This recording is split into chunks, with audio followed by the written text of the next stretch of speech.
Welcome back to the Deep Dive, everybody. Today we're going deep on something that I think we all know is important, but maybe don't always give it enough credit.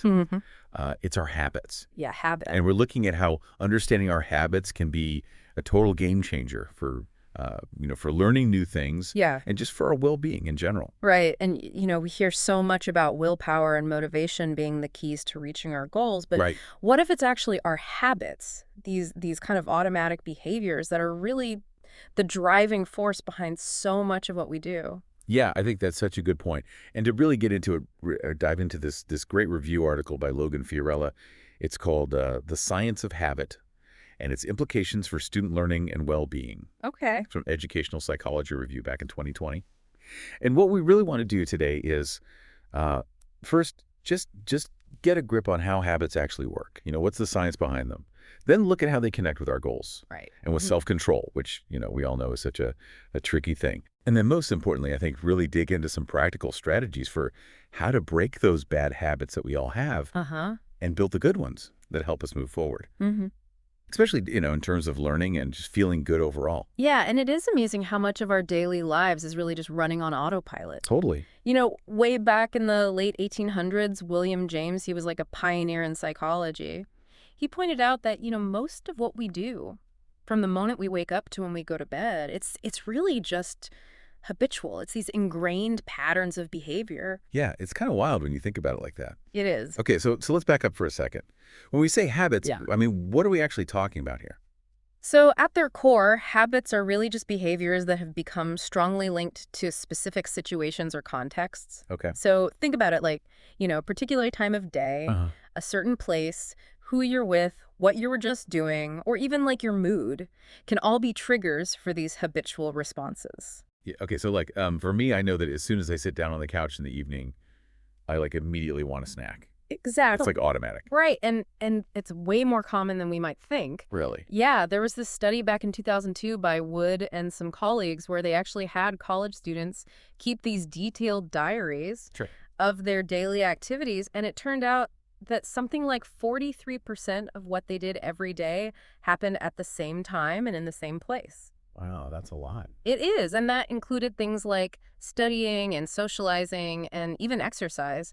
And, even the researchers thought that was probably an underestimate because, as we were saying, so much of this happens outside of our awareness. So it's like these invisible programs running in the background. Exactly, and this is one of the big reasons why we often underestimate how much our habits really affect our ability to achieve those long-term goals that we set for ourselves. Oh, interesting. Yeah, Galla and Duckworth, they did some research on this in 2015, and they emphasized that these automatic behaviors are really significant. Like, just think about it. You know how your study habits tie into your grades, how the quality of your sleep affects how well you can focus, and even how physical activity can impact both your academic performance and just your overall health. Yeah, it all makes sense when you lay it out like that. Right. And there's a lot of research to support this, too. Like Creed and Kunsel, back in 2008, they were looking at the impact of study habits on college success. Okay. And then more recently, Okano and colleagues in 2019, they found a pretty strong correlation between consistent sleep patterns and academic performance.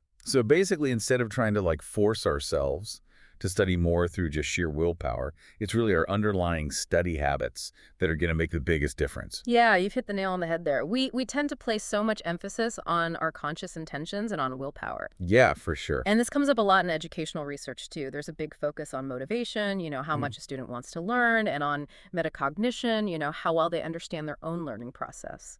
Right. We hear a lot about setting goals and using the right learning techniques and all that. Exactly. But when you dig into the literature, the role of habit itself has historically been kind of underemphasized in educational psychology. Really? Yeah, it's interesting. Fiorella even points out in his article how rarely the word habit even shows up in the titles or abstracts of major educational psychology journals, going all the way back to 1989. Wow. It's almost ironic because when you read interviews with highly successful educational psychologists, they often talk about how important their consistent work habits are, Yeah, that makes sense. to their productivity. So it seems like the power of habit has been somewhat overlooked. Yeah, interesting. Okay, so we've got a better understanding of what habits are, these context-driven behaviors that kind of run on autopilot. but how do they actually form in the first place? Well, the basic mechanism is actually pretty straightforward. It's repetition Yeah. within a stable context. So basically, when you do something over and over again in the same situation, the mental connection between that context and your response, it gets stronger and stronger. Mm-hmm. And eventually this shifts the behavior from being a conscious decision to something that's automatically triggered by the environment. Right. Wood and Neal, they explored this back in 2007. Okay. And Verplanken also wrote about this development of automaticity in 2006. So is it kind of like you're paving a mental pathway through repeated action? Yeah, that's a great way to put it. And there was this really cool study by Lally and her colleagues in 2010 where they actually tracked this process of habit formation in detail. They had people choose these simple health behaviors. Like what kind of things? Things like eating a piece of fruit with lunch or taking a walk after dinner. Right. And they had them do that behavior every day in the same context and then report on how automatic it felt. So what did they find? Well, they found that this feeling of automaticity, it definitely increased with repetition, but it wasn't like a straight line. It was more like a curve. Okay. Kind of like when you're learning a new skill, you improve quickly at first and then it slows down. Yeah, that makes sense. Right. And the other thing that was interesting was how much variation there was in how long it took for a habit to form. Oh, really? Yeah, for some people, it was as little as like 18 days. Wow. But for others, it took over 250 days. Wow, it's a huge difference. Yeah, the average was about 66 days. Okay. So that whole idea of like forming a habit in 21 days, Right. The science suggests that it's often much more variable than that. Yeah, I think that's good to keep in mind because I know I definitely get discouraged if something doesn't feel automatic after just a couple of weeks. Yeah, it often takes longer than we think. Right. Okay, so repetition is key. But is there anything else that influences how habits form? Yeah, so reward also plays a big role, especially in those early stages of habit formation. Think back to Dickinson's work in 1985 and what Lally and Gardner were looking at in 2013. The idea is that rewards, especially ones that are immediate, like that feeling of satisfaction when you finish a task, or even uncertain rewards like the possibility of getting a good grade on a test. Okay. Those can really strengthen that link between the context and the behavior. Right, it's those little hits of positive reinforcement. Exactly. But so once a habit is formed, do rewards still matter as much? That's a great question, and it might seem counterintuitive, but research suggests that as a habit becomes stronger, it actually becomes less dependent on the reward that it was initially tied to. That was interesting. Yeah, so Gillen and colleagues found this in 2015. Okay. And Chacomey and her team also had some findings along those lines back in 2009. It's kind of like the behavior becomes so ingrained that it just keeps running, even if the immediate payoff isn't as strong anymore. So it's not really about like consciously thinking, oh, this feels good, so I'm going to do it again. Right. It's more like the context just automatically triggers the response. Okay, so there's this study you mentioned by Neal and colleagues. I think it was with popcorn. Oh, yeah, that's a classic one. Could you explain that one a little bit? Because I feel like it really illustrates this point about habits and rewards. Yeah, so they took these college students and they gave them either fresh popcorn or stale popcorn. Okay. And they did this in either a movie theater or in like a conference room. Okay. And what they found was that students who had a strong habit of eating popcorn at the movies, they ate just as much of the stale popcorn as the fresh popcorn. Really? But only when they were in the movie theater. They even said they didn't enjoy the stale popcorn as much. Wow. But the context just automatically triggered the habit, regardless of how appealing the popcorn actually was. Wow. So the habit was stronger than their actual preference. Exactly. Now, the students who didn't have that strong movie popcorn habit, they ate more of the fresh popcorn than the stale popcorn, no matter where they were. So for them, it was really about the reward. Oh, yeah, it really highlights how habits can become so tied to the situation. Yeah, that's amazing. But less sensitive to the immediate reward. Okay, so we've been talking about habits as these sort of automatic responses that get triggered by specific situations. Yeah. But we've also talked about goals. So how do habits and goals actually interact with each other? That's where things get really interesting because habits and our conscious attempts to control our behavior, they're both at play, Okay. when it comes to whether we achieve our goals or not. Yeah.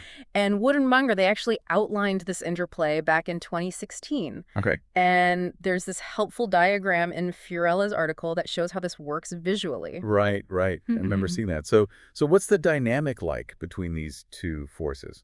Well, for one thing, our goals often play a role in kicking off the formation of new habits. Okay. So, for example, if your goal is to exercise more regularly, you might make a conscious decision to lay out your workout clothes the night before. Right. That's you kind of setting up the context to make it easier to follow through. Yeah, I do that sometimes. And that can actually be the beginning of a new habit. So it's like I set the intention and then I try to manipulate my environment a little bit to help the habit take root. Exactly. And goals can also influence whether or not we act on a habit that we already have. Oh, okay. So let's say you have a habit of scrolling through social media when you sit down to study. Oh, yeah, that one. But your goal is to really focus on your work. Right. You can consciously try to resist that urge to check your phone. Right, but that takes effort. It definitely does. Like actively fighting the urge. Yeah, and Milievskaya and Inslik pointed this out in 2017. Resisting habits is mentally demanding. It is. Habits are really our default mode, and it takes mental energy and motivation to override them. Right. And there's another factor that can make this even harder, which is stress. Oh, how does that play into it? Well, Neil and his colleagues, they did a study in 2013 where they found that when students were under stress, like before an exam, they were much more likely to fall back on their existing habits, Interesting. regardless of whether those habits were actually helpful or not. So even if they knew that eating junk food or staying up late wasn't good for them, they were more likely to do it when they were stressed. Exactly. It's like when we're feeling the pressure, we tend to revert to those ingrained patterns. Yeah, that's so true. Okay, so we've got goals influencing habit formation and also our ability to kind of regulate those habits. But there's also this other interesting thing that can happen, which is that we sometimes misinterpret our habitual behaviors as being driven by our conscious intentions. Right. Even when it's really the situation that's prompting the action. Yeah, this goes back to Bem's work in 1972. Okay. And Neil and his colleagues did a really clever study in 2012 where they showed students images of either sports stadiums or just neutral kitchen scenes. Okay. And the students who had a strong habit of going to the sports stadium at their school, they actually spoke louder after seeing the stadium images, even if they weren't told to go there after the study. Wow. So just seeing the picture was enough to trigger that response. Exactly. The visual cue of the stadium, it unconsciously activated that habitual behavior. Wow. So it's like our habits really do have a mind of their own. Yeah, in a way. Okay. So we've talked about habits and goals. Now, how does all of this connect with self-control? Right. So self-control, it's really this specific aspect of our broader ability to regulate our thoughts and actions. Okay. And it's about guiding ourselves toward those long-term goals, even when we're tempted by those immediate, more pleasurable things. Yeah, like choosing to study for that exam instead of going out with friends. Exactly. And Duckworth and her colleagues, they define self-control really well in 2019. Okay. And they point out that people with higher levels of self-control, they tend to be better at navigating those kinds of situations. Okay. And staying focused on those long-term goals. So it's kind of like a mental muscle that helps us resist those immediate temptations. Right. And that's essentially the strength model of self-control that was proposed by Baumeister and his team back in 2007. Okay. The idea is that self-control is this limited resource, Hey, right. kind of like a muscle that gets tired after you use it too much. Uh-huh. And so while you can definitely use willpower to resist temptations in the moment, Right. it takes a lot of effort, and it can be easily overwhelmed by things like fatigue and stress. Oh, yeah, for sure. And research has actually shown that people with high self-control, they actually experience fewer temptations overall. Really? Yeah, instead of constantly battling those urges. Okay. They're actually better at setting up their environments in a way that helps them avoid those temptations altogether. Oh, that's interesting. Yeah. So Duckworth and her colleagues, they explained this in 2016. Yeah. And they pointed out that this is one of the ways that people with high self-control are able to stay focused on what they value most. So it's less about white-knuckling your way through every temptation and more about setting up your life in a way that makes the right choices easier. Exactly. And this is where habits come back in. Okay. How is that? Well, research suggests that having good habits, like getting enough sleep, exercising regularly, and having a consistent study routine, Right. those things actually play a key role in the relationship between self-control and positive outcomes. Really? Yeah, and this was shown in Gala and Duckworth's 2015 research. Okay. They found that these habits, they can help reduce our reliance on willpower. Okay. They minimize that internal conflict that we often feel. Right. Between like wanting to relax and needing to study or something like that. Exactly, and they can even lead to higher levels of engagement and, better follow through on things like homework. Oh, that makes sense. And we see this in studies looking at everything from eating habits to exercise. Okay. So basically, good habits act like a buffer. Yeah. Okay. So we don't have to constantly rely on willpower to make good choices, I like that. right? And they also provide this kind of effortless shortcut A shortcut to what? to self-control. So if you think about the process model of self-control that Duckworth and her team outlined in 2014, Right. it involves, different stages. Like first there's the situation, then there's what you pay attention to, Okay. how you evaluate it, and then your response. Right. And habits basically allow us to bypass that whole process of having to consciously evaluate the situation and decide on a response. Okay. So, for example, if you have a habit of going to the library to study after your last class, when that situation arises, you just automatically go to the library. You don't have to think about it. Right. There's no internal debate needed. Okay. So is that why they say like planning ahead and creating routines is so helpful for self-control? Yeah, that's a big part of it. The process model suggests that strategies we use early on, Okay. like proactively changing our environment, those are going to be more effective than trying to just exert willpower in the moment when we're already tempted. Okay. So that's kind of like that saying, an ounce of prevention is worth a pound of cure. Exactly. And Duckworth and her colleagues, they actually tested this in 2016. Okay. And they found that students who used those proactive environmental strategies to remove distractions, they were more successful in reaching their academic goals than students who relied more on willpower. So it's about setting yourself up for success. Right? You're basically creating friction Friction. with those undesirable behaviors, making it harder to engage in them. Okay, so I'm starting to see how all of this comes together. Yep. But let's shift gears a bit and talk about what happens when we actually want to change our habits, Okay. especially the ones that aren't serving us well. Uh-huh. How do we actually go about breaking bad habits and building new ones? So the typical approach to behavior change often focuses on those internal factors that we talked about before, Like our willpower, yeah, like our goals and beliefs and our motivation. knowledge, and, Yeah. all the strategies we have. Right. And those things are important. But when it comes to habitual behaviors, our past habits are actually a much stronger predictor of what we'll do in the future than even our current intentions. So just wanting to change isn't enough if our habits are kind of pulling us in a different direction. Right. And research has shown that interventions that focus on shifting people's intentions, they often have very little impact on their actual habitual behaviors. Oh, wow. Yeah. And this is especially true when it comes to health-related changes. Okay. We often see people make some initial progress, and then they kind of revert back to their old ways after a few months. Yeah, I've definitely been there. And even in academic settings, students might learn these effective study strategies, but they struggle to actually use them consistently. Right, because it's one thing to know what you should do, and it's another thing to actually do it. Exactly. And the habit-based perspective, it really emphasizes that lasting change. It has to tap into those core mechanisms of habit formation that we talked about before. Repetition and rewards and No, context. that's good. Okay, so let's say I have a bad habit that I really want to break. What's the first step? Well, the most important thing is to try to remove or at least significantly reduce your exposure to the cues that trigger that bad habit. Okay. Think about that study we were talking about earlier by Wood and her team, where they looked at college students who transferred to different universities. Okay. They found that students were more likely to maintain their old habits, like exercising regularly or reading the newspaper, if their new environment was similar to their old environment.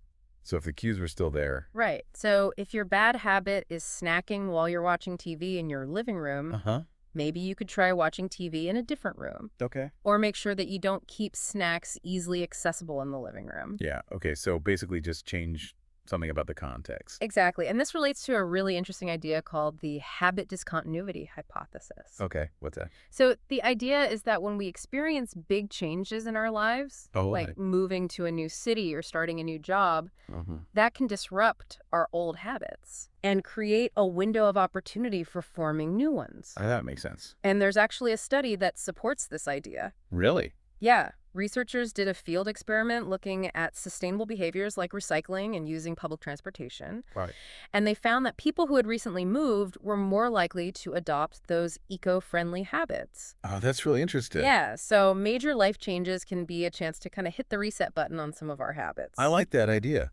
But you don't always need like a huge life change to Right. change your habits. No, even just making small adjustments to the cues associated with the behavior can be effective. Okay. So the goal is to basically make it harder to engage in the bad habit. Create that friction. Exactly, instead of relying solely on willpower. Okay, so make it inconvenient. Right. Okay, that makes sense. Yeah. So now let's talk about building good habits, Okay. because that's obviously the other side of this. Yeah, and the first step is to really focus on creating an environment that supports the habit you want to build.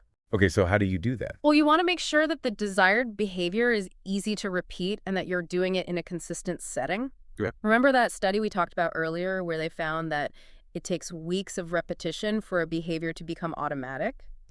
If it's not convenient and easy to do, it's unlikely to become a habit. Okay, so for example, if I want to exercise more, I should make it as easy as possible to actually work out. Right. Like maybe join a gym that's close to my house. Exactly. Research has actually shown that people who live closer to exercise facilities, they tend to exercise more often. Yeah, that makes sense. And this also applies to things like eating habits. Okay. If you want to eat healthier, keep healthy snacks readily available. Right. And make sure that unhealthy foods are less accessible. So it's about making the good choice the easy choice. Exactly. Now, the other thing you want to do is link the desired habit to specific cues in your environment, Oh, okay. like a certain time of day or a particular location. Uh-huh. So think about things like going for a run every morning after you wake up, or reading for 30 minutes before you go to bed each night. Okay. Those consistent time and location cues, they can really help solidify the habit.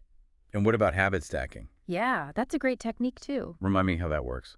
So habit stacking is basically using an existing habit as a trigger for a new habit. Okay. So for example, if you want to start flossing regularly, Uh-huh. you could make it a rule to floss immediately after you brush your teeth. Oh, okay. So your existing brushing habit becomes the cue for the new flossing habit. Yeah, that's smart. So it's like building a chain of positive behaviors. Exactly. And you can take this idea even further by intentionally redesigning your environment to make the desired behaviors easier and more obvious. Wait, like Like little things like putting your recycling bin in a more prominent location, Okay. or setting out your workout clothes the night before, Right. or even just putting a bowl of fruit on the counter. So those are all like visual reminders. Right, and those small changes, they can actually make a big difference over time. It's interesting to think about how much our environment can influence our behavior without us even realizing it. It really is. And then, of course, there's a reward piece. Right, right. You want to make the new habit rewarding. Okay. And ideally, those rewards should be intrinsic. Intrinsic. Yeah, meaning that they come from within. Okay. Like the feeling of accomplishment or enjoyment you get from the activity itself, Uh-huh. rather than relying on external rewards. Okay, so for example, if I really enjoy studying in a particular coffee shop, I'm more likely to develop a consistent, steady habit there Exactly. than if I'm just forcing myself to go to the library because I think I should. Right, and there's actually research to support this. Really? Yeah, they found that people who are intrinsically motivated to engage in a behavior, Okay. they form stronger habits. Oh, that's interesting. But now I know what you're thinking. Huh. Not all good habits are inherently enjoyable. Right. So what do we do about those? Yeah, exactly. Well, there's this strategy called temptation bundling. Okay, I've heard of that. How does that work? So the idea is that you link something that you should do, but don't necessarily want to do, Right. with something that you do want to do. Okay. So, for example, maybe you only allow yourself to listen to your favorite podcast while you're working out.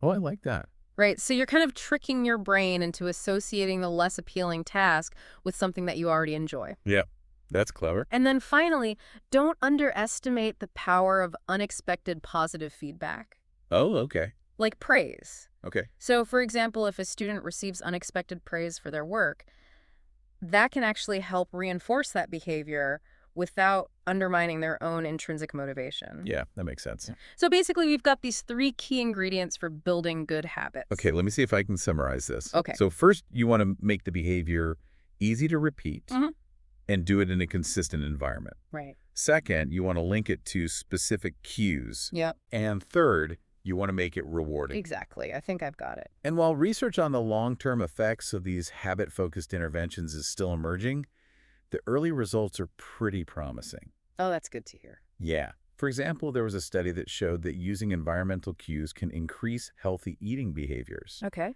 And another study found that applying these habit principles can help people stick to new exercise routines. So it's not just about willpower. It's about understanding how habits work and then using that knowledge to our advantage. Right. And Fiorella makes a really good point in his article that intentionally fostering these good habits, it should really be a central goal when we're trying to help people make positive changes in their lives. Okay, and this all has such clear implications for students, right? Yeah, absolutely. And Fiorella really dives into that in his article. Okay. He points out how so many academic and health outcomes, they actually hinge on these repeated behaviors and stable environments. Right. Like studying regularly, getting enough sleep, things like that. Yeah, so habits are really just as vital for student success as things like motivation and having good learning strategies. Exactly. And understanding habit theory can help us see why some students are able to consistently engage in those helpful behaviors, while others really struggle even if they have the same goals and the same level of motivation. Right, so it's not just about what they know or how much they want to succeed. It's also about the power of their habits. Exactly. And this can explain things like why so many students end up cramming for exams. Right, even though they know that spacing out their study sessions is much more effective. Yeah, they often know what they should do, but their established habits of studying a certain way, they can be more powerful than their current intentions. So it's not necessarily a lack of knowledge or motivation, it's the strength of their existing study habits. Exactly. And there's research to back this up. Oh, okay. Studies have shown that students with stronger study habits, they actually report less conflict about studying, and they perform better academically. That's interesting. Yeah, and it seems like the repetition in studying it can actually lead to it becoming more automatic. Okay. And that, in turn, can reduce that feeling of, wanting to do something else while you're trying to focus. Oh, yeah. For sure. Which I think we all know that feeling. Oh, yeah, absolutely. It's a huge obstacle for a lot of students. Okay, so all of this makes a lot of sense when we're talking about like traditional in-person classes. Right. But what about online courses? I feel like this is even more relevant for students who are learning online. Yeah, absolutely, because online learning often requires a lot more self-regulation. Right. But building good habits, like having a consistent study space and sticking to a regular schedule for engaging with the course material. Okay. Those things can be key to success in those settings. So it's not just about being motivated. It's about establishing those automatic routines that help you stay engaged. Exactly. And it's not just about like the general habit of studying, right? Right. It could also apply to specific learning strategies. Yeah, absolutely.